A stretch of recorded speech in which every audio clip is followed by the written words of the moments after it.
Cek. Hai, Mas Rafindra. Ya, halo, halo, Mas Roni. Agak kameranya agak Bisa diturunkan mendengar dikit, Mas. suara saya? Oh iya, ini Pak, Oke, kedengaran ya? suara saya terdengar tidak? Ya, kedengaran. Oke, Oke, kita mulai ya. ya, Hai semua. Oke, salam kenal. Saya Roni, salah satu penggiat di Let's Talk. Senang sekali hari ini punya kesempatan yang luar biasa karena hari ini kita akan membicarakan tentang isu gender, seksualitas, dan kaitannya dengan isu difabel. Jadi ini menarik sekali karena sepanjang yang kita ketahui bahwa banyak isu yang menarik ya, seputaran tentang difabel dan seksualitas ini. Misalnya soal tentang apakah difabel ini sesuatu yang dianggap sebuah ketidakmampuan atau sebenarnya ini bagian dari keberagaman kalau dalam konteks isu seksualitas dan gender ya. Bagi saya pribadi, ini sebenarnya bagian dari keberagaman. Nah, bagaimana itu kemudian kita akan menceritakan itu, mengulas lebih jauh tentang itu. Senang sekali kita punya Mas Rafindra nih. Mas Rafindra sebagai penggiat yang kontributor juga di news news apa ya? Nanti Mas Rafindra jelasin sendiri ya. Sebelum kita mulai, Mas Rafindra boleh ceritakan tentang dirinya dulu, perkenalan dulu sebelum kita mulai lebih jauh. Silakan Mas. iya. Terima kasih sebelumnya saya ucapkan kepada Pak Roni, di mana saya diberi kesempatan untuk berada di forum ini. Iya, saya Rafindra Abdi Prahaswara. Saat ini saya menjadi kontributor di sebuah media berita bernama newsdifabel.com. Newsdifabel.com itu adalah media yang mengulas tentang disabilitas gitu ya dari berbagai sisi. Ada pendidikan, ada hukum dan lain-lain. Saya lulus dari Universitas Muhammadiyah Profesor Dr. Hamka di Fakultas Keguruan dan Ilmu Pendidikan.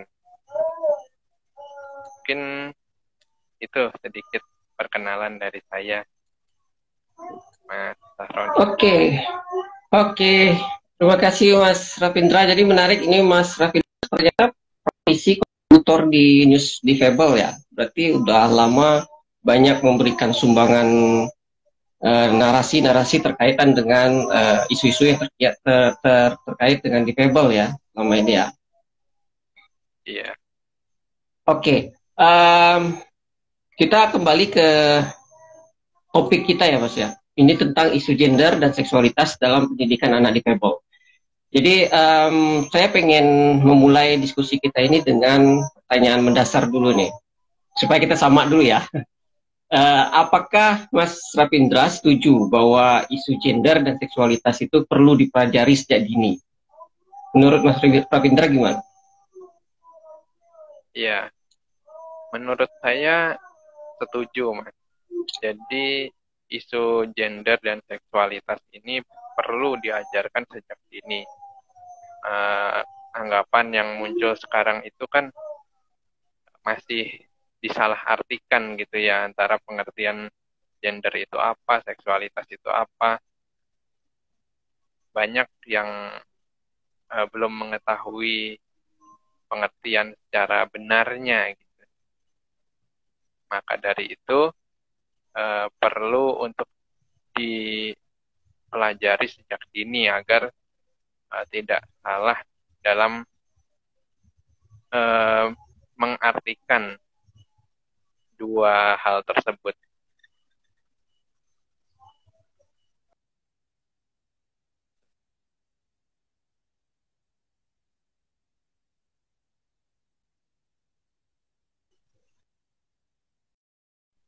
Halo? Halo. Oke. Jadi menurut Mas Ravindra penting ya sejak dini untuk dipelajari Ya, tentang seksualitas dan gender ini. Jadi kalau begitu bisa nggak cerita lebih jauh lagi pengalaman Mas Ravindra mempelajari sejak dini tentang isu gender dan seksualitas ini? oh iya.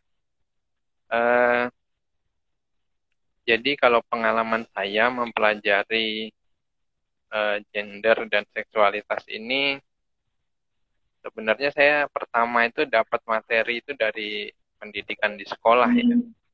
Jadi Hmm. di sekolah itu kita dari sejak SD gitu dapat materi tentang pengenalan gender, apa itu laki-laki, apa itu perempuan, lalu batasan-batasan apa yang ada.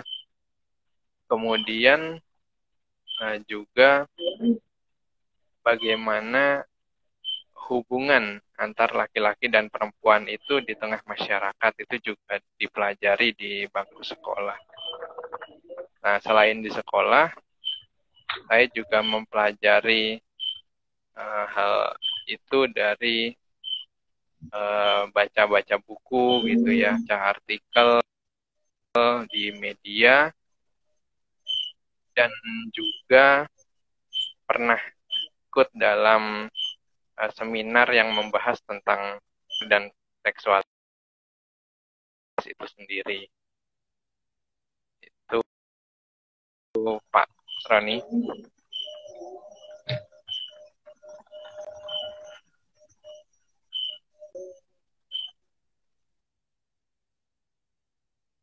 Halo, masih terdengar suara saya?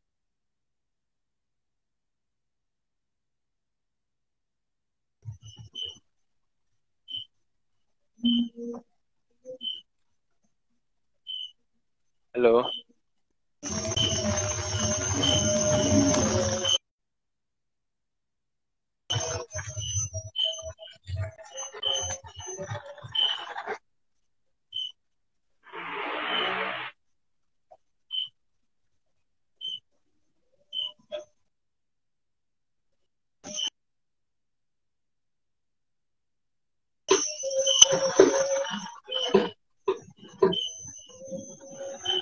Halo.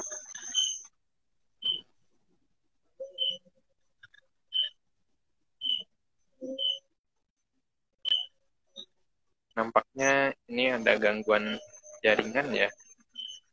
Suaranya tidak terdengar di saya.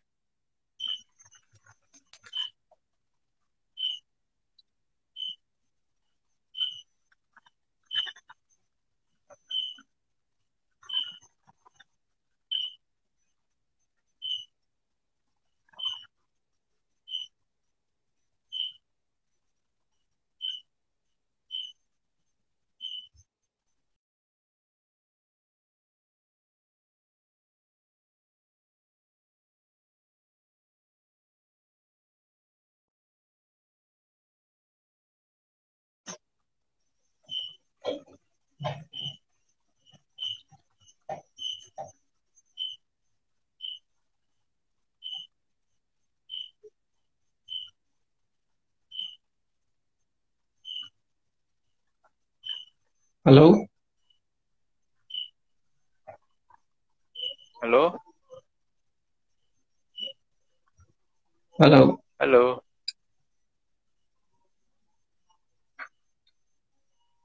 Pak Roni bisa dengar suara saya? Ya? Halo? Ya, ya. Ini sepertinya ada gangguan Ya. jaringan Oke, apa oke. gimana ini, Pak? Terputus tadi? Oh, iya, iya. Iya.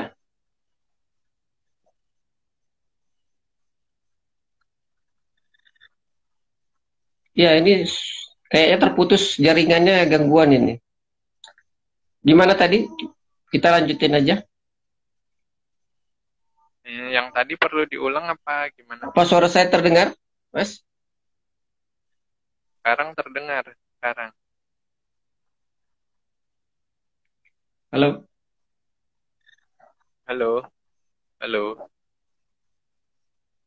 Iya, nggak apa-apa, kita ulang aja. Iya.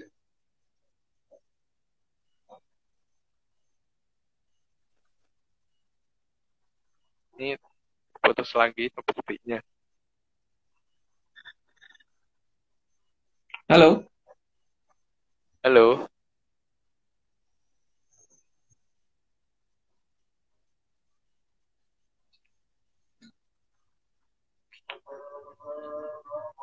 Halo? Ya? Mana? Terdengar suara saya?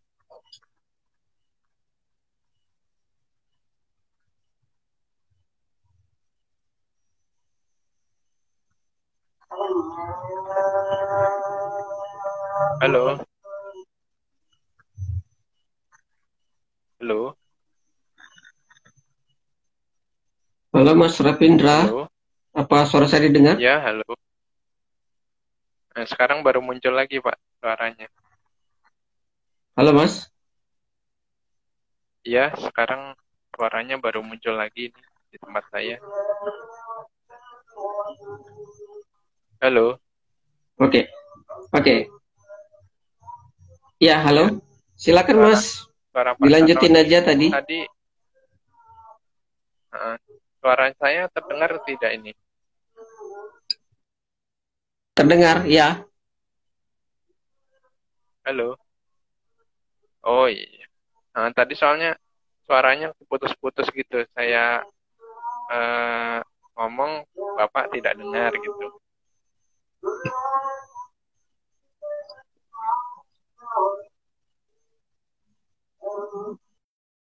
Iya. Ini kita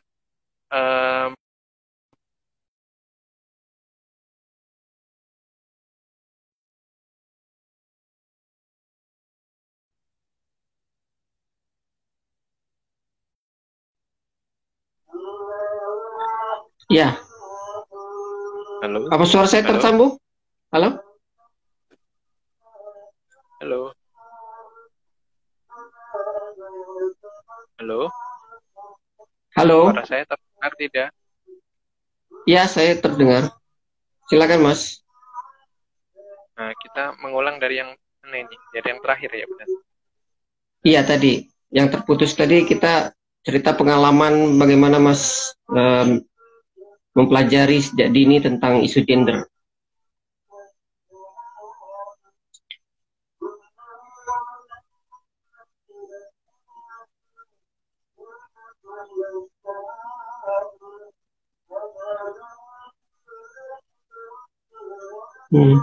Di sana ada materi yang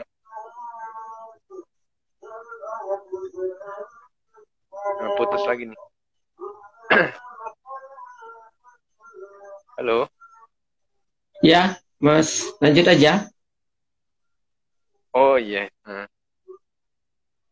Ya. Nah, jadi isu gender dan seksualitas itu pertama kali saya pelajari sejak di SD ya. Jadi di sana saya mendapatkan materi penjelasan tentang apa itu laki-laki, apa itu perempuan, bagaimana hubungan antar keduanya di tengah masyarakat, begitu. Kemudian ditambah lagi dengan membaca buku dan artikel di media massa. Lalu belakangan ini saya juga ikut dalam satu acara seminar begitu yang membahas tentang isu gender dan seksualitas. Itu Pak Roni. Oke, jadi kalau dari cerita Mas Raprinda berarti selain dari sekolah juga banyak mempelajari dari informasi-informasi dari yang lain ya. Nah, kalau menurut Mas Rafindra nih, khusus untuk teman-teman yang difabel, kira-kira apakah cukup kalau hanya mengandalkan pendidikan yang di sekolah? Karena kita tahu kan keterbatasan dan segala macam kekurangan yang ada di sekolah. Apakah menurut Mas Rafindra bagi teman-teman yang difabel itu cukup hanya mengandalkan pendidikan di sekolah saja atau gimana? Ya, jadi untuk pendidikan di sekolah saja saya rasa tidak cukup ya Pak, karena materi yang masuk ke dalam kurikulum sekolah itu sangat terbatas. Gitu. Maka selain dari sekolah, kita juga perlu mencari informasi dari luar gitu. Bisa dari buku atau dapat pendidikan dari keluarga juga, atau mungkin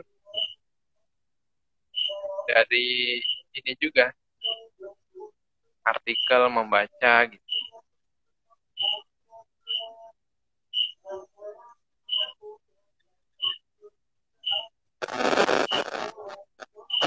Oke. Halo?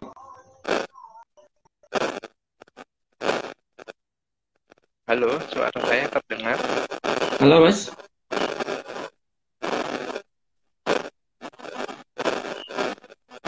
Halo? Ya? Halo, Mas Ya, Rafindra? maaf, Pak. Ini maaf, terputus-putus terus ya. Iya. Apa suara saya terdengar?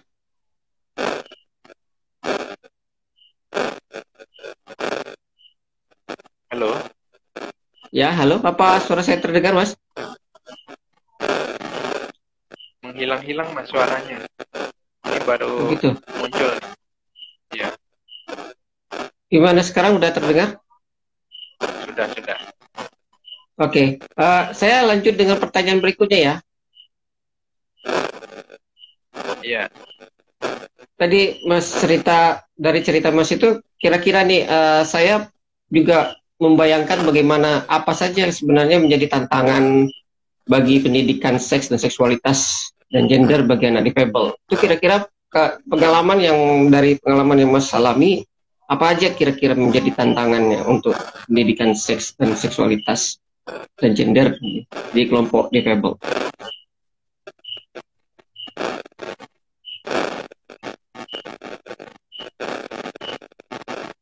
Halo?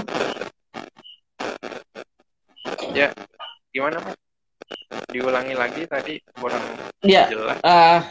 tadi saya menanyakan kira-kira tantangannya apa aja untuk teman-teman yang difabel dalam mendapatkan pendidikan seksualitas, gender dan di lingkungannya. Tantangannya apa aja kira-kira? Oh iya. Nah, pertama adalah kurangnya informasi yang didapat oleh teman-teman difabel gitu ya.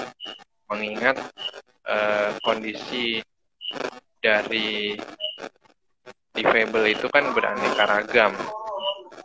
Iya.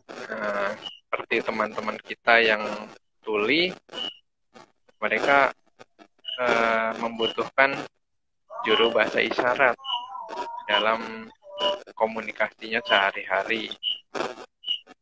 Nah, maka informasi yang hendaknya diperoleh, informasi yang seharusnya disampaikan itu bisa diakses oleh mereka gitu. Begitu pula dengan kondisi disabilitas lainnya. Jadi tantangan terbesar sebenarnya adalah bagaimana informasi itu diproduksi dan bisa sampai ke mereka gitu.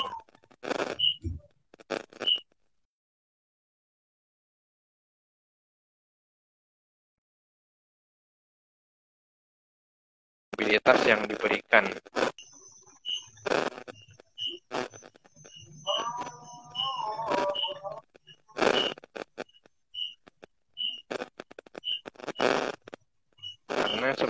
yang kita lihat, misalnya ketika ada siaran edukatif gitu di media, nah teman-teman itu ada yang kesulitan dalam mengaksesnya karena tidak disediakan juru bahasa isyarat misalnya.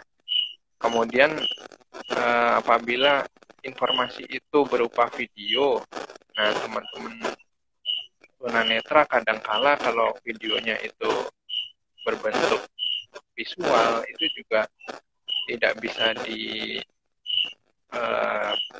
tidak bisa diterima gitu ya kan, bukan tidak bisa diterima, maksudnya tidak ini kalau informasinya berupa gambar itu kan teman-teman yang disabilitas tunanetra gitu kan sulit untuk mengaksesnya gitu. Iya. Kalau selama ini, Mas, halo? Halo? Ya, selama ini apakah ruang-ruang akses yang ada itu sudah cukup memadai bagi teman-teman difabel? Ya. Kalau yang saya perhatikan ya, ruang-ruang itu saat ini sedang mengalami perubahan. Mereka mulai memberikan aksesibilitas kepada kita gitu. Memang belum sepenuhnya itu bisa dinikmati secara keseluruhan gitu ya, tapi yang saya perhatikan juga ini sedang dalam proses yang mana proses itu masih panjang untuk kedepannya gitu. Seperti contoh misal di media televisi itu sekarang sudah ada yang menggunakan JBI dalam siarannya, meskipun ada juga yang belum. Nah, maka dari itu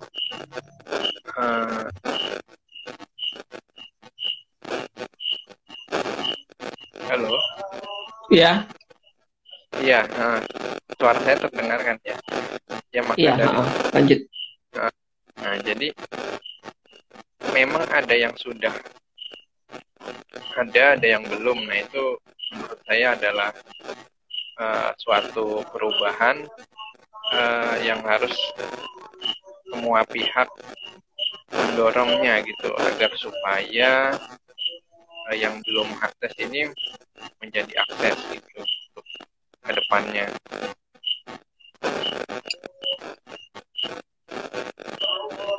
Oke. Ini kita akan masuk langsung ke lebih mengkerucut ya.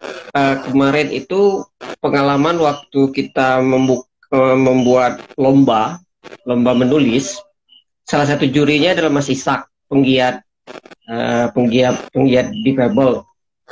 Dan Mas Isak itu mengulas tentang ada kecenderungan masyarakat umum itu melihat orang difabel itu seolah-olah aseksual, tidak mengalami, tidak mengekspresikan, tidak memiliki orientasi secara seksual karena ketidakmampuan dan segala macam. Padahal sebenarnya enggak juga. Nah ini Mas Rafindra mungkin bisa menceritakan, kita mengulas lebih jauh bagaimana kemudian teman-teman difabel itu mempelajari atau menumbuh kenali ketubuhan dia, mengenali bagaimana dia merasakan tentang pengalaman seksualitasnya, tentang orientasi yang dia bayangkan, yang dia punya, kemudian secara biologis mengenali ketubuhan yang dia punya itu bagaimana selama ini.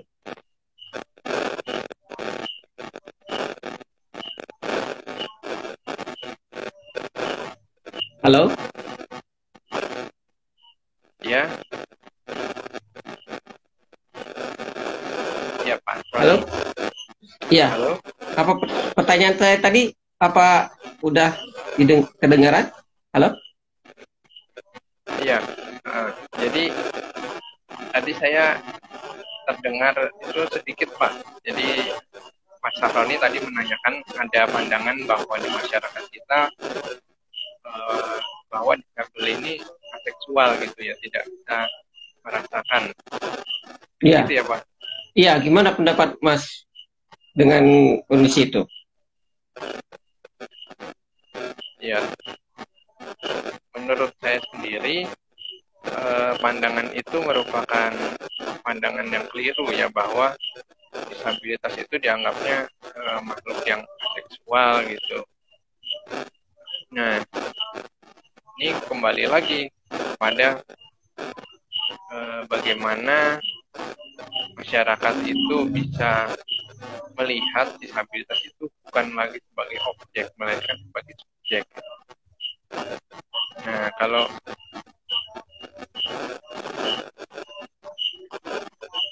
Halo?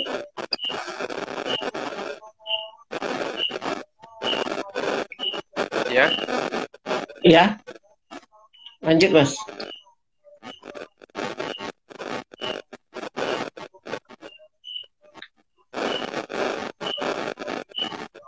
nah, gimana tadi penjelasan saya terdengar, Pak Roni?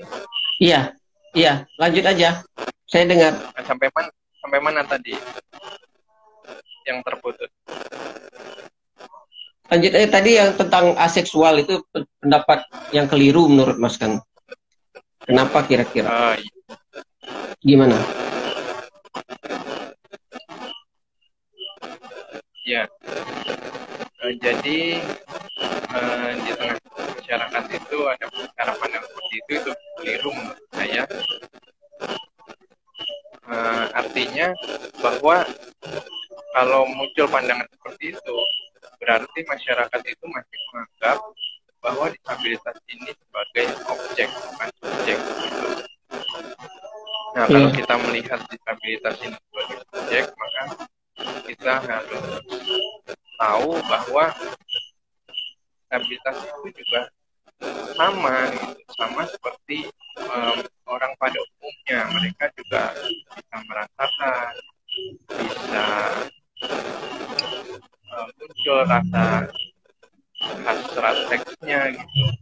Nah, itu juga perlu menjadi perhatian masyarakat supaya tidak salah dalam memahami kondisi disabilitas gitu. Nah, pandangan aseksual ini yang terjadi menyebabkan masyarakat itu memanfaatkan kondisi disabilitas untuk bebas gitu ya, memanfaatkan bebas, memperdaya, sehingga dianggap melakukan pelecehan seksual kepada disabilitas, maka disabilitas ini tidak bisa berbuat apa-apa gitu.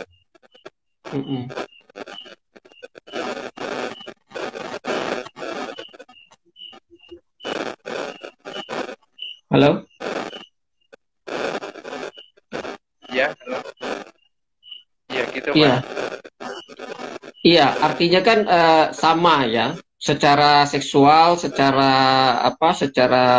seksualitas, kehidupan seksualitas difabel itu juga sebenarnya sama dengan masyarakat pada umumnya. Tidak ada istilah yang menyebutkan bahwa aseksual itu keliru sekali. Artinya kemudian ada situasi yang timpang kan antara teman-teman difabel yang dijadikan objek, kemudian masyarakat umum cenderung menjadikan teman-teman difabel itu seolah-olah tidak berdaya pada ketubuhannya itu. Nah, artinya akan banyak kemungkinan ketika itu terjadi, banyak peluang kemungkinan kekerasan yang terjadi ya.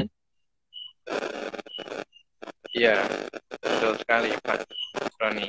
Nah, kira-kira menurut Mas Rafindra nih, bagaimana mengenalkan informasi dan pengetahuan tentang kekerasan seksual bagi anak difabel? Kan ini penting, akhirnya kan menjadi penting kan. Kalau kemudian banyak kejadian yang membuat teman-teman difabel ini dijadikan objek, artinya itu ada ketimpangan yang akan terjadi. Jadi kira-kira bagaimana mengenalkan informasi dan pengetahuan tentang kekerasan seksual yang tepat bagi anak difabel menurut Mas? Ya, kalau kita bicara mengenai kondisi anak-anak ya, entah itu difabel ataupun bukan, yang jelas caranya tetap sama gitu ya, yaitu disesuaikan dengan kondisi si anak itu. Artinya pendidikan itu harus diberikan sesuai dengan kondisi dan kemampuan si anak dalam menerima informasi. Nah, bagi anak-anak, informasi tentang kekerasan seksual itu diajarkan secara bertahap sebaiknya. Jadi dikenalkan dulu, misal apa itu sebenarnya kekerasan seksual itu apa, lalu caranya untuk menghindari itu seperti apa. Nah, kalau kita berbicara soal anak-anak, mengenalkan itu harus dimulai sejak dini. Artinya sejak dia kecil, informasi tentang seksualitas itu sudah harus diberikan. Misalnya pada usia balita, anak-anak sudah mulai bertanya gitu, Bu atau Pak, kenapa tante itu bisa hamil? Nah, kita sebagai orang tua itu harus memberikan jawaban yang benar dan tidak membohongi si anak itu, agar informasi yang mereka dapatkan itu benar. Nah, cara menjawabnya ini juga perlu teknik gitu ya, supaya bisa dipahami oleh anak, yaitu dengan menggunakan bahasa yang mampu untuk ditangkap oleh si anak itu. Nah, kalau kita bicara mengenai anak difabel, maka informasi yang diberikan itu juga disesuaikan dengan karakteristik kedisabilitasannya, Pak Roni. Oke. Artinya secara komposisi pengetahuan yang diberikan itu mestinya sama ya dengan orang masyarakat pada umumnya. Yang menjadi berbeda itu cara mengkomunikasikannya. Begitu ya? Iya. Ya, tergantung dengan situasi dan kondisi yang sedang dialami. Difabel misalnya tuli itu caranya beda dengan buta dan sebagainya gitu. Intinya adalah komposisi muatan dari pengetahuan itu nggak bisa dibedain dengan masyarakat pada umumnya. Yang berbeda hanya caranya saja, cara mengkomunikasikannya aja, gitu ya?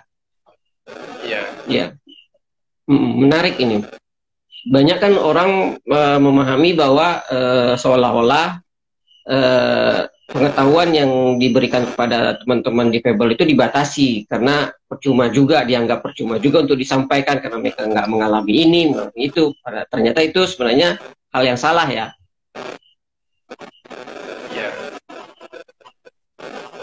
Oke. Dalam sebuah kasus tertentu masyarakat seolah-olah menempatkan kelompok difabel itu sebagai kategori seksual tadi yang saya sampaikan tadi ya. Kalau kemudian pengalaman Mas Rafindra kan sebagai penulis atau kolumnis, peran apa yang sudah atau yang masih ingin lakukan terkait pendidikan seks dan seksualitas difabel ini sebagai penulis dan kolumnis? Ya. Kalau untuk yang sudah mungkin belum ya, karena selama ini saya kalau menulis itu baru seputar pendidikan secara umum gitu, belum sampai kepada pendidikan seksual, tapi ada keinginan untuk membuat tulisan mengenai pendidikan seksual, gitu. Terutama untuk anak disabilitas gitu ya. Mungkin itu akan menjadi catatan saya untuk kedepannya, Pak Roni.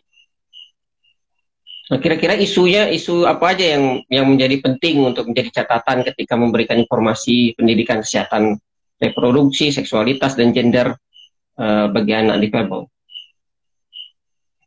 Ya, banyak sekali isu yang menarik untuk diulas.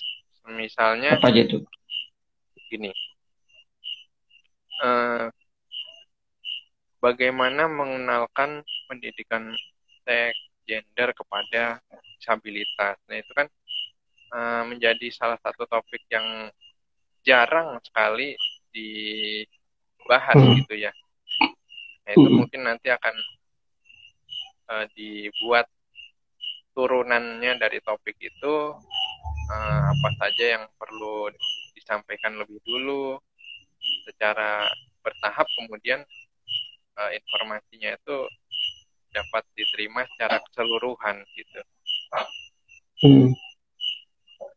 Dan selain banyak itu lagi apa aja misalnya, apa nih? ya misalnya isu yang menarik itu ya seperti pertanyaan Pak Saroni tadi, bahwa misal disabilitas itu bukan makhluk aseksual. Nah, itu kan suatu contoh yang menarik untuk diulas dan diketahui oleh publik gitu.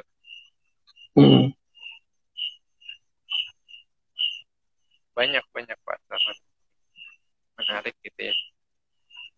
Nah, misal juga ini,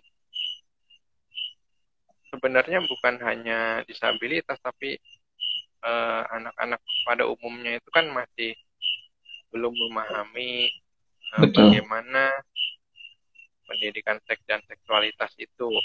Nah, kadang-kala kan dianggapnya tabu. Nah, itu mungkin kita bisa mengedukasinya mulai dari sana dulu gitu. Apa itu seks, apa itu seksualitas, bagaimana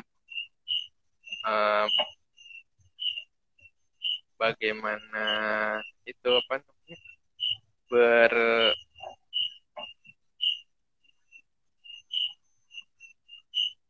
ya, halo Ya. Ya, nah, jadi ya silakan Mas. Ya, Pak Roni tadi gimana? Iya. Salah satu pendidikan dalam pendidikan seksualitas itu kan tentang mengenali tubuh, itu kan secara biologis tentang seks, mengenali tubuhnya. Nah, bisa nggak? Ada nggak pengalaman? Saya juga secara pribadi juga nggak terlalu memahami bagaimana kemudian teman-teman difabel ini bisa mengenali tentang tubuhnya. Gitu. Ada nggak gambaran kira-kira bagaimana kemudian teman-teman difabel misalnya yang tuli atau yang buta itu bisa mendapatkan pendidikan seks, pendidikan tentang tubuhnya. Nah, bagaimana prosesnya, kemudian apa yang dilakukan sehingga bisa mengenali dengan baik tentang tubuhnya, kemudian mendapatkan respon terhadap tubuhnya itu bagaimana? Ada nggak pengalaman, Mas Rafindra?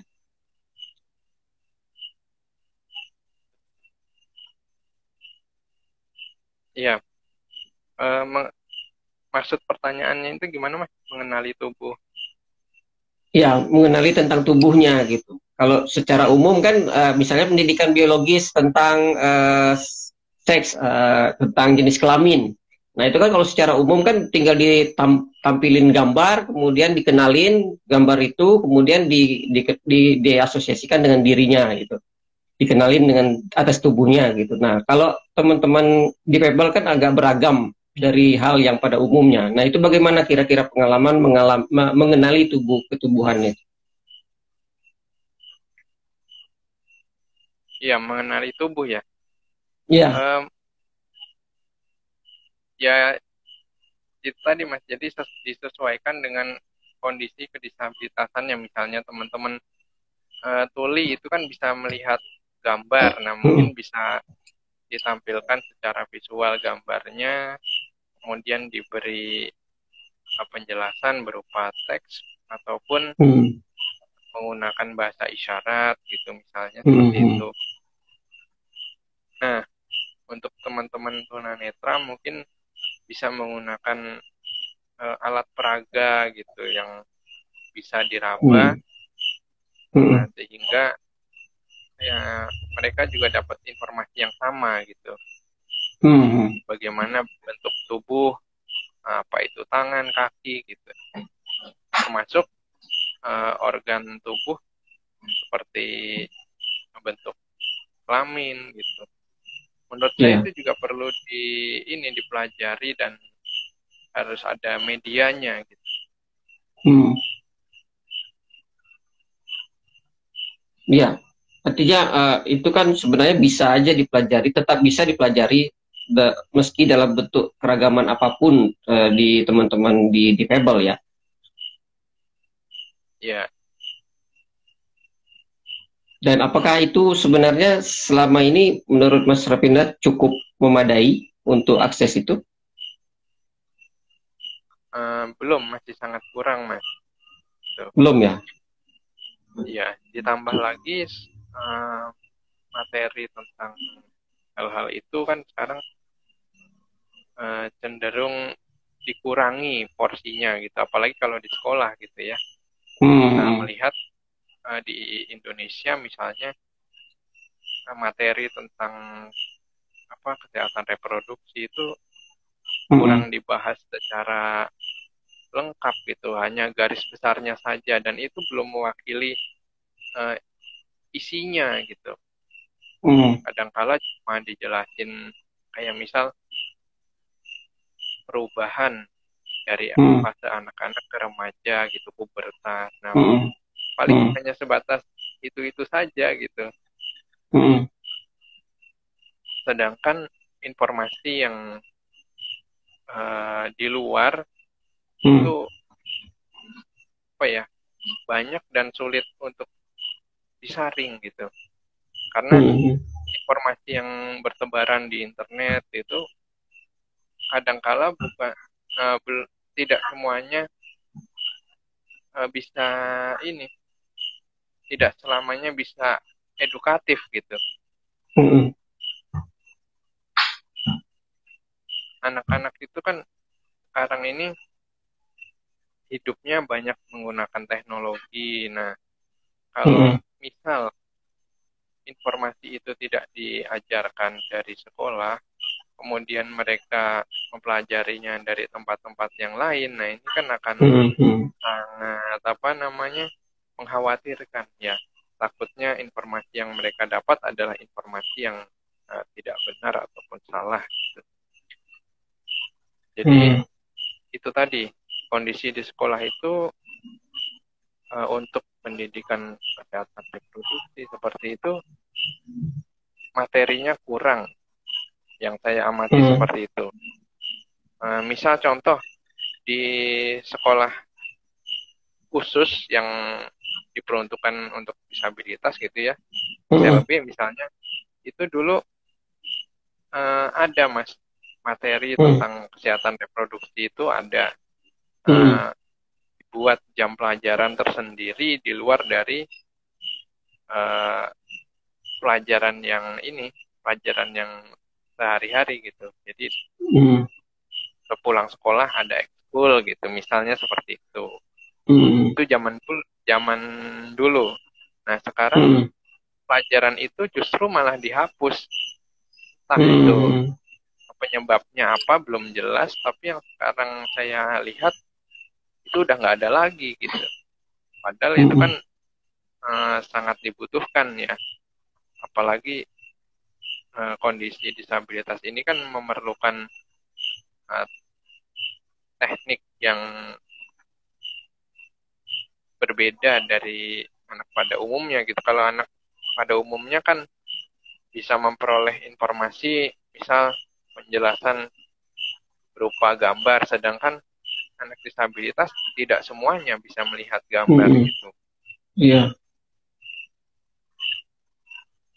Iya, saya saya jadi membayangkan untuk kelompok anak yang pada umumnya saja itu mengenali tentang tubuhnya itu masih dalam proses yang panjang sekali. Banyak juga anak-anak yang belum mendapatkan akses bagaimana cara mengenali tubuh yang baik. Dan akhirnya juga menjadi korban kan, korban. Bahkan ada kasus sekarang, kasus incest itu pelakunya adalah keluarganya sendiri juga semakin meningkat sekarang. Apalagi dengan kondisi keberagaman teman-teman yang difabel. Boro-boro bicara tentang bagaimana mengkomunikasikannya, keterbatasan akses pun juga sebenarnya masih sangat jauh dari harapan ya. Bahkan yang dulu ada sekarang dihilangkan tanpa ada solusi alternatif seperti yang Mas Rafindra sampaikan tadi ya. Iya. Nah, kira-kira harapan nih, kita bicara harapan dari Mas Rafindra sendiri. Dengan kondisi dan situasi yang ada ini, apa kira-kira harapannya ke depan, kemudian untuk masyarakat, dan kemudian apa harapannya ke pengambil kebijakan atau pemerintah? Ya, harapan dari saya berkenaan dengan pendidikan seks dan seksualitas ini bagi masyarakat misalnya lebih ditingkatkan lagi rasa kepedulian terhadap sesama gitu ya. Nah, jadi melindungi anak ini kalau kata Kak Seto itu butuh orang sekampung gitu. Jadi artinya semua masyarakat di dalamnya itu bisa saling bekerja sama dan bangun-membangun dalam melindungi anak-anak gitu ya, termasuk anak disable gitu. Kepekaan sosial, kemudian ya keterbukaan terhadap keberagaman. Nah, ini kan amat sangat penting sekali di masyarakat kita. Nah, itu harapannya. Kemudian untuk pengambil kebijakan, harapan saya mudah-mudahan di dalam mengambil kebijakan itu dipertimbangkan solusinya gitu.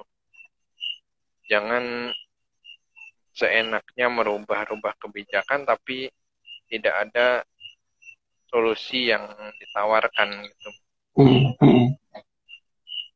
Jadi kedepannya pengambil kebijakan itu bisa mengambil kebijakan secara proporsional dan juga ini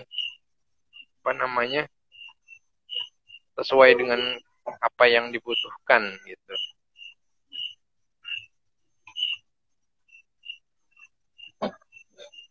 Oke, menarik sekali pembicaraan kita hari ini. Jadi dari awal kita udah bersepakat tentang bagaimana kemudian pendidikan seks, seksualitas, dan gender ini penting dipelajari sejak dini, sejak masih anak-anak justru. Kemudian juga kita bersepakat tentang bagaimana kemudian bahwa terlepas dari apapun kondisi seseorang, itu sebenarnya itu hanya keberagaman.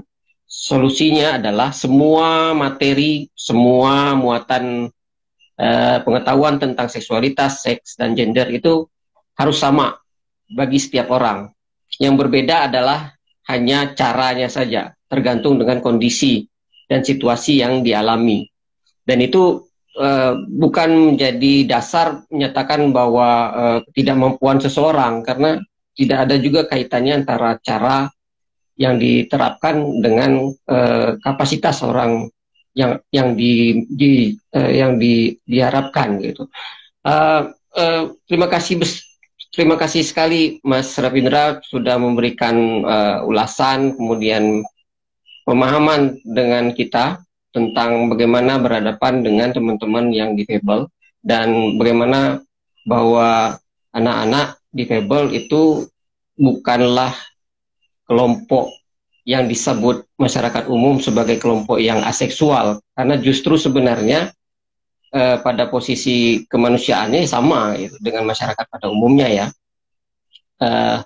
Saya menjadi dapat pengetahuan baru tentang bagaimana kemudian bentuk-bentuk cara untuk mengkomunikasikan misalnya dengan teman-teman yang tuli, yang buta, kemudian yang lain sebagainya. Artinya tidak ada kalimat yang menyatakan bahwa untuk tuli hanya segini saja, untuk ini segini saja. Tapi yang ada memang tahapannya sesuai dengan kategori umur, sesuai dengan pemahaman dasar yang dimilikinya. Nah, kasus kekerasan itu kan semakin meningkat sekarang. Ya, kemudian juga terutama di kelompok difabel itu peningkatannya juga signifikan. Dan pelaku itu banyak di kelompok pelakunya juga justru bahkan lebih banyak di keluarga sendiri, lingkungannya sendiri, atau yang biasa disebut dengan incest. Nah, untuk menghadapi itu sebenarnya kunci utamanya adalah bagaimana memberikan informasi pengetahuan sejak dini, kemudian bagaimana memastikan bahwa setiap anak itu sudah memiliki otoritas atas tubuhnya sejak awal gitu. Artinya ketika dia tidak nyaman, maka dia tahu untuk bersikap, untuk menyatakan kepada orang lain, sekalipun itu keluarganya, saya tidak nyaman karena ini tubuh saya dan sebagainya gitu. Nah, kecenderungan itu kan banyak dialami juga pada teman-teman difabel yang tidak memiliki tidak dilatih, tidak memiliki kemampuan karena memang tidak diperkenalkan sejak awal ya. Jadi terima kasih banyak Mas Ravindra. Mas? Ya, Pak Roni ya. Terima kasih banyak atas waktunya hari ini. Menarik sekali diskusi kita hari ini. Dan mungkin semoga nanti setelah ini kita akan berdiskusi lagi yang lebih banyak. Karena memang banyak hal yang menarik terkait dengan bagaimana memberikan pengetahuan seksualitas dan seks di kelompok difabel, ya kan? Karena waktunya yang terbatas kita, dan kemudian ada berbagai macam jaringan kendala teknis tadi, sehingga komunikasi kita banyak yang terputus-putus. Tapi kita berharap nanti akan ada diskusi-diskusi yang lebih lanjut terkait bagaimana memberikan pengetahuan tentang seksualitas dan seks kepada teman-teman difabel. Karena banyak tadi yang juga perlu kita gali lebih jauh lagi ya, tentang misalnya cara isu yang lebih menarik, bagaimana kemudian masyarakat umum itu harus dikupas lagi lebih jauh, bagaimana masyarakat umum menilai bahwa teman-teman difabel itu aseksual, apa yang mendasari kemudian masyarakat menganggap itu aseksual, dan banyak hal lagi yang sebenarnya perlu kita ulas lebih jauh lagi ya. Gitu Mas. Iya, benar Pak Roni. Ada kata penutup yang ingin Mas sampaikan sebelum kita akhiri perjumpaan kita di IG Live ini? Ya, mungkin saya hanya ingin menyampaikan bahwa disabilitas itu adalah keberagaman, gitu, Pak Roni.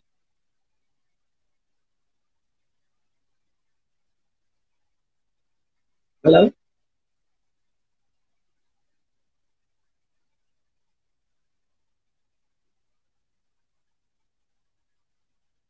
Ya, Pak Roni. Ya, ada yang ingin sampaikan sebelum kita mengakhiri, Mas? Ya, jadi disabilitas ini adalah suatu keberagaman yang haknya perlu dipenuhi oleh pihak-pihak terkait gitu ya. Mungkin itu aja Mas dari saya. Oke, sip. Saya juga bersepakat itu. Artinya diskusi kita ini mengkerucut kepada pemahaman bahwa difabel itu bukanlah sesuatu yang dianggap sebagai keterbatasan. Itu bukan. Kita nggak sepakat dengan itu. Kita bersepakat bahwa difabel itu sebenarnya dalam konteks gender dan seksualitas itu adalah bagian dari keberagaman. Jadi banyak keberagaman yang lain. Misalnya orientasi yang beragam, ekspresi yang beragam, juga termasuk dengan ketubuhan yang beragam juga. Jadi kita menolak jika kemudian masyarakat menganggap bahwa difabel itu sebuah keterbatasan. Kita menganggap bahwa difabel itu sebuah keberagaman. Karena dia keberagaman, maka kemudian pengetahuan yang harus diperoleh tentang seks dan seksualitas harus sama dengan masyarakat pada umumnya. Gitu. Terima kasih Mas Rafindra. Terima kasih kepada teman-teman yang sudah ikut mendengarkan diskusi kita di live IG hari ini. Dan semoga kita dapat bertemu lagi di lain kesempatan. Nantikan live IG yang berikutnya di Let's Talk. Sampai ketemu, mohon maaf atas segala kekurangan. Assalamualaikum warahmatullahi wabarakatuh.